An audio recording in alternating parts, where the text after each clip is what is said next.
Praise the Lord, everyone. Today's word is about how the anointing will change your life and how the anointing changes lives of people. The anointing is the anointing of the Holy Spirit and the presence of God in our lives. And Jesus said in John chapter 14, verse 16 to 18, that I will not leave you orphans.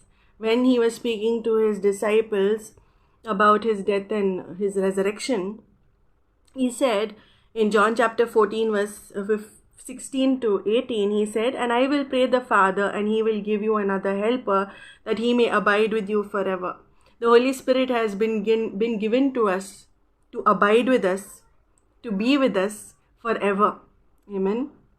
Jesus himself prayed to the Father for his disciples, and he said, I will pray the Father and he will give you another helper. He was praying for all of us also when he prayed, and he said that he will give us another helper, which is the Holy Spirit, and he will abide with you forever. Amen. And the Spirit of truth, whom the world cannot receive because it neither sees him nor knows him. But you know him, for he dwells with you and will be in you. The Holy Spirit dwells with us. He is with us and he is in us. He is God in us and he is God with us. Amen. So when Jesus spoke to them, he said in verse 18, I will not leave you orphans, I will come to you. How? Through the Holy Spirit. Through the Holy Spirit, he said, I will come to you.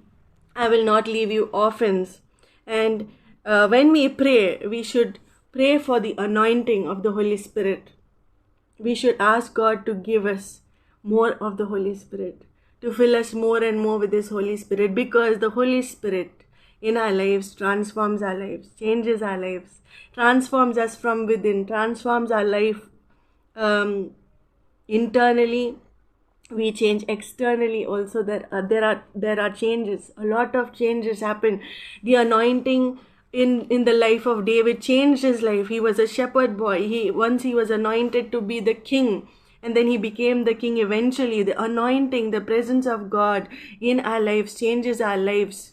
It takes us from one phase to the next phase, from strength to strength, glory to glory, power to power, anointing to anointing.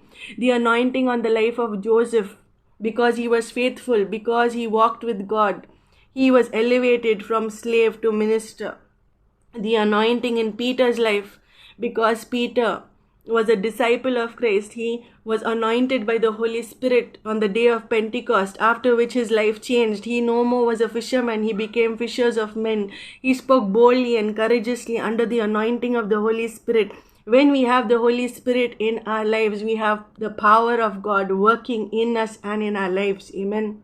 If you look at Paul's life was also transformed through the power of the Holy Spirit. One encounter with Jesus changed his entire life. He became from a persecutor of Christians, he became an apostle of God. One of the most promising, one of the most dedicated, one of the most transforming apostles. He wrote so many epistles and he wrote so many books of the New Testament, which we read today, and we are strengthened by his courage. We are strengthened by his endurance, how he has worded the epistles through the power of the Holy Spirit, under the inspiration of the Holy Spirit. Then we see how John's life, John the disciple of Jesus, how his life was changed. Jesus revealed the book of Revelation to him. We have the book of Revelation because of John. All these people, they walked with God. They were under the anointing, under the authority, under the power of the Holy Spirit. When we submit our lives to God, when we walk under the anointing of the Holy Spirit, when we walk in the authority and the power of the Holy Spirit, it will transform our lives. It's mentioned in Romans chapter 8 that those who walk with the Spirit, those who are led by the Spirit, are the sons of God. So when we are led by the Spirit of God, we are the sons of God. For as many as are led by the Spirit of God, these are the sons of God. Romans chapter 8 verse 14. So when we are led by the Spirit of God, amen, we are the sons of God. Sons of God, we become the children of God, and God transforms our life. God is a blesser. God wants to bless us. Pray for the anointing. Pray for the anointing. Pray for the anointing, because the anointing will change your life. When you walk in the Spirit, amen, your life will change. If you go to Matthew chapter 7 verse 7, Matthew chapter 7 verse 7, Jesus said, "Ask and it will be given to you. Seek and you will find. Knock and it will be opened to you." Amen. When we ask for the Holy Spirit, we will have the Holy Spirit. God will give us more of His Holy Spirit. In Joel chapter 2, God says, "I will pour out my Spirit on all flesh."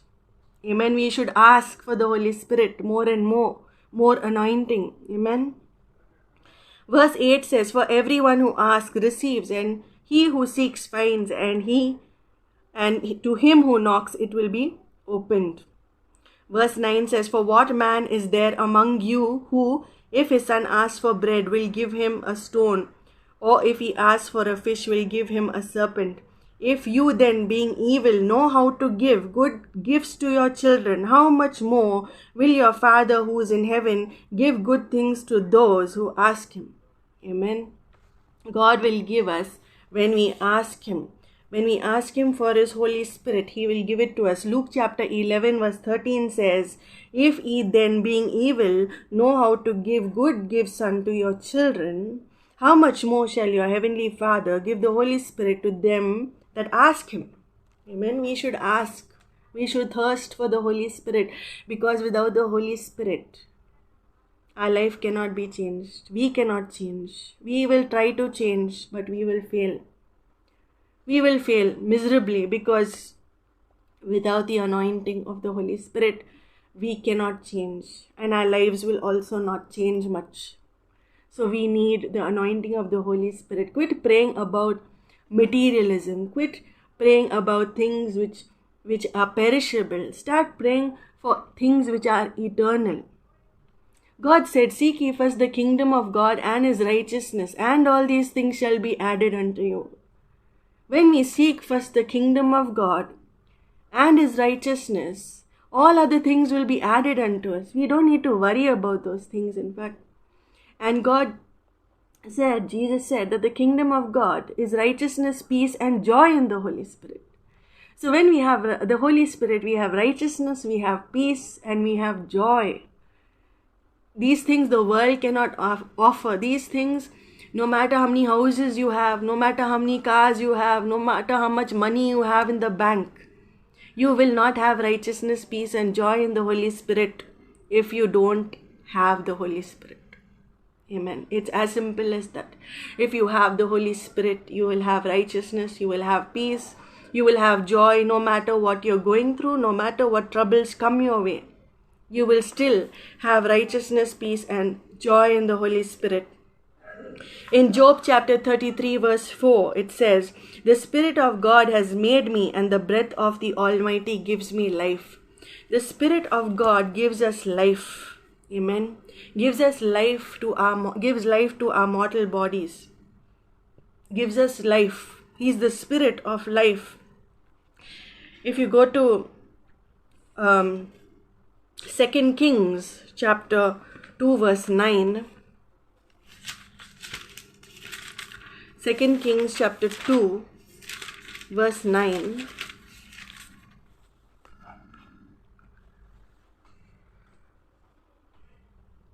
it's talking about Elijah and Elisha here. "And so it was, when they had crossed over, that Elijah asked to Elisha, 'Ask, what may I do for you before I am taken away from you?'" So Elijah knew that God was going to take him away from Elisha, that he was going to be taken into heaven. And Elijah asked Elisha, "What may I do for you before I am taken away from you?" Look at Elisha's response. His response was, "Please let me a double portion of your Spirit be upon me." That means he was asking for a double portion of the anointing which was upon Elijah. And Elijah was a very anointed prophet. Hallelujah. He didn't ask for anything else. He didn't ask for Elijah's possessions or anything. He asked for double portion of the anointing. Amen. We should be thirsty for the Spirit of God. We should be thirsty for the anointing. Amen. It's only the anointing that can transform and change our lives. Verse 10, so he said, you have asked a hard thing. Nevertheless, if you see me when I am taken from you, it shall be so for you. But if not, it shall not be so. So he said, if you see me when I am taken from you, it shall be so for you. But if not, it shall not be so. You have to be focused. When I am taken, you should see me. Be going.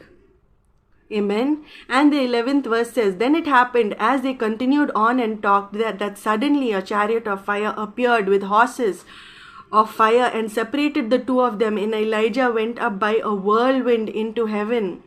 And verse 12 says, and Elisha saw it and he cried out, my father, the chariot of Israel and its horsemen. So he saw him no more, and he took hold of his own clothes and tore them into pieces. Verse 13, he also took up the mantle of Elijah that had fallen from him and went back and stood by the bank of the Jordan. He took the mantle. Mantle is the mantle which God puts on us, a spiritual mantle. Here it is talking about a physical mantle, but a spiritual mantle is also what God puts upon us, which gives us authority and power in the Holy Spirit. Amen. So he asked for a double portion and he got it because he was focused when Elijah was taken. He cried out and he said, my father, my father. He considered Elijah his father. And he saw him no more after that, but he got what he asked for. Amen. We need to ask God. We need to ask God. Only then we will receive from him. Amen. Don't be satisfied with just, yes, I am baptized and I go to church and I listen to the word. You should grow more and more in the anointing of the Holy Spirit. Amen. We need to be witnesses in the kingdom of God. God has called us to be witnesses in the kingdom of God. Amen. And only under the anointing of the Holy Spirit can we be witnesses in the kingdom of God. Isaiah chapter 10 verse 27. Isaiah chapter 10 verse 27. It shall come to pass in that day that his burden will be taken away from your shoulder and his yoke from your neck, and the yoke will be destroyed because of the anointing oil. The anointing oil of the Holy Spirit breaks yokes which the devil puts on us. The yoke of bondage, the yoke of burdens which the devil puts on us, it breaks under the anointing of the Holy Spirit. Amen. It breaks. The anointing is so powerful that it breaks every yoke of burden and bondage. Amen. Then the Holy Spirit anointing renews us in the spirit of our minds. If you go to Ephesians chapter 4 verse 23, it says, and be renewed in the spirit of your mind. Amen. The anointing of the Holy Spirit renews us in the spirit of our mind, removes carnality from our mind, renews our mind, gives us clarity, gives us clear thoughts, gives us thoughts of God, cleanses us in our minds. Amen. And it is able to transform us beyond recognition. The anointing in our lives is able to transform us beyond recognition. It makes us new creations in Christ. Ephesians chapter 4 verse 24.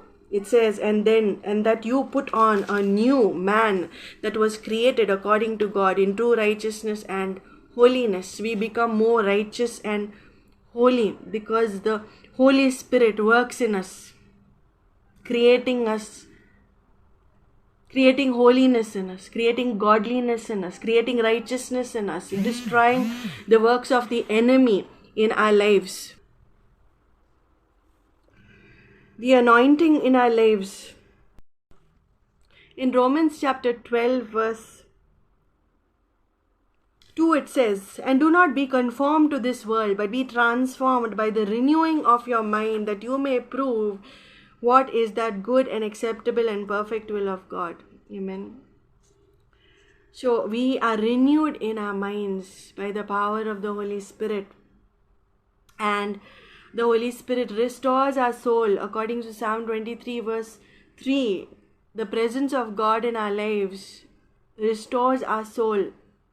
And He also gives life to our mortal body. According to Romans chapter 8 verse 11, the Holy Spirit gives life to our mortal body. He makes us physically strong, makes us physically healthy, makes us stronger. He strengthens us in the inner man also, that is in the spirit. He strengthens us in the spirit, in the inner man, through the power of the Holy Spirit. Amen. Paul was praying that prayer in Ephesians, and he said that I pray to God that He will strengthen you in the power of the Holy Spirit.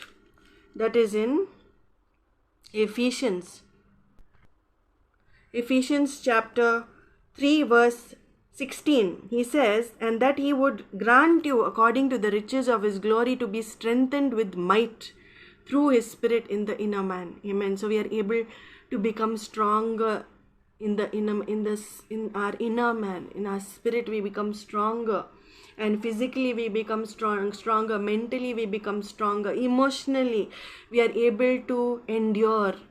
Emotionally we become stronger, and God is able to transform our lives. Amen. And it says in John chapter 6 verse 63, Jesus said, "The words that I speak to you are spirit." Amen. And they are life, because He was speaking under the power of the Holy Spirit, under the authority of the Holy Spirit. So He said that the words that I speak to you are spirit and they are life. Jesus said they are life. The Spirit of God is the Spirit of life. When we have the Spirit of God living in us, when we have the Spirit of God moving in our lives gets transformed. Amen. Hallelujah. And Jesus talked about the Holy Spirit in John chapter 15 verse 26. He called Him the Helper and the Comforter. In John chapter 15 verse 26.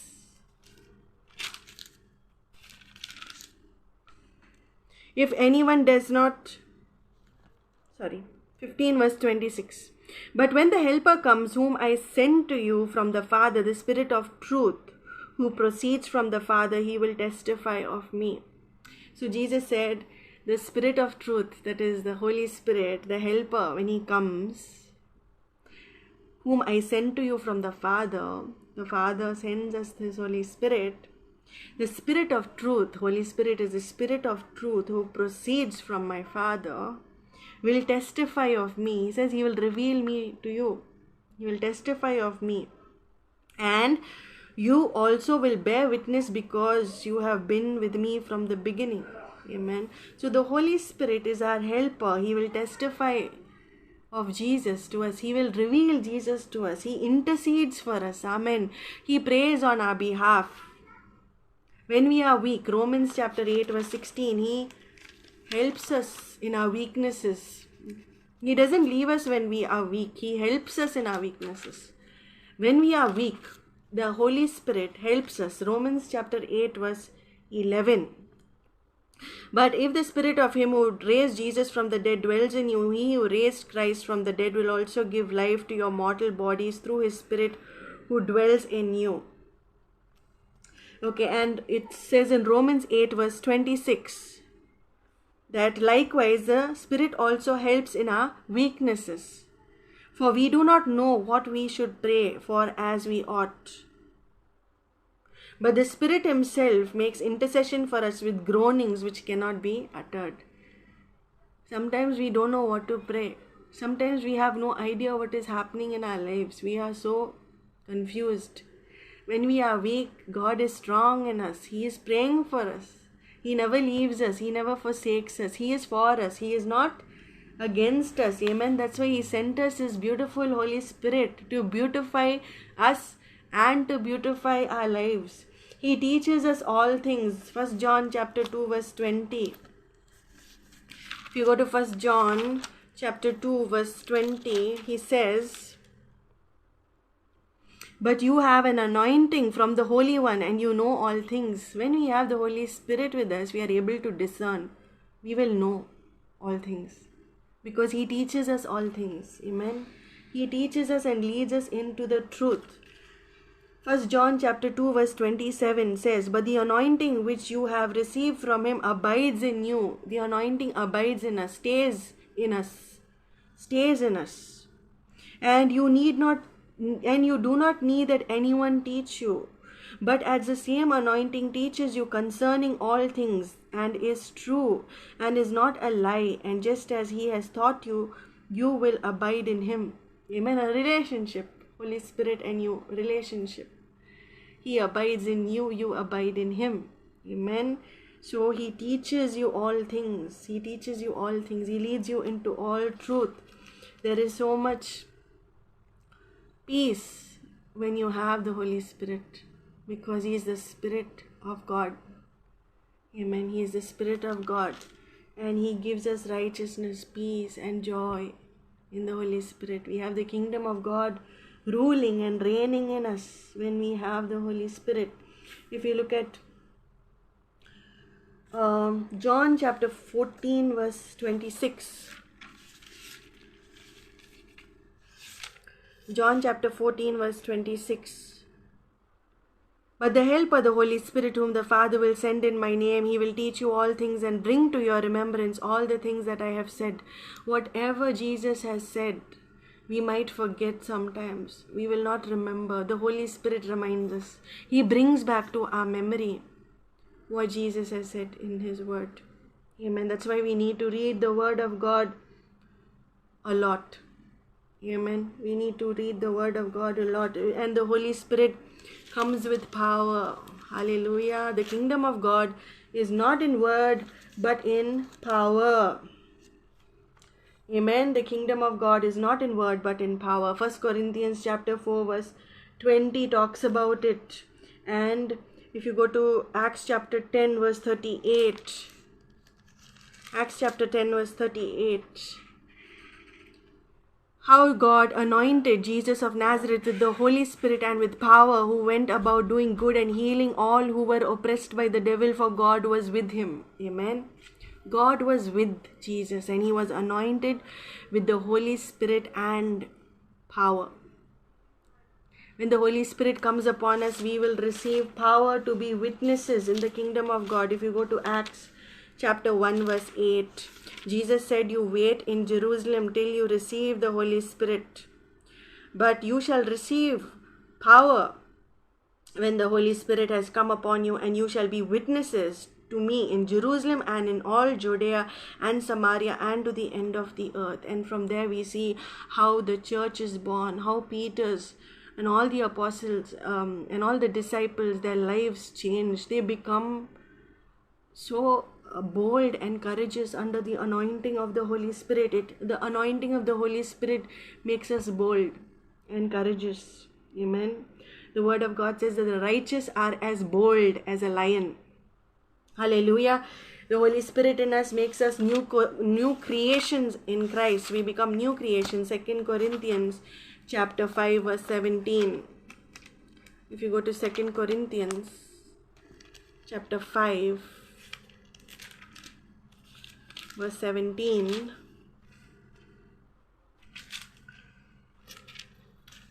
"Therefore, if anyone is in Christ, he is a new creation. All things have passed away. Behold, all things have become new." Amen. We become new creations in Christ.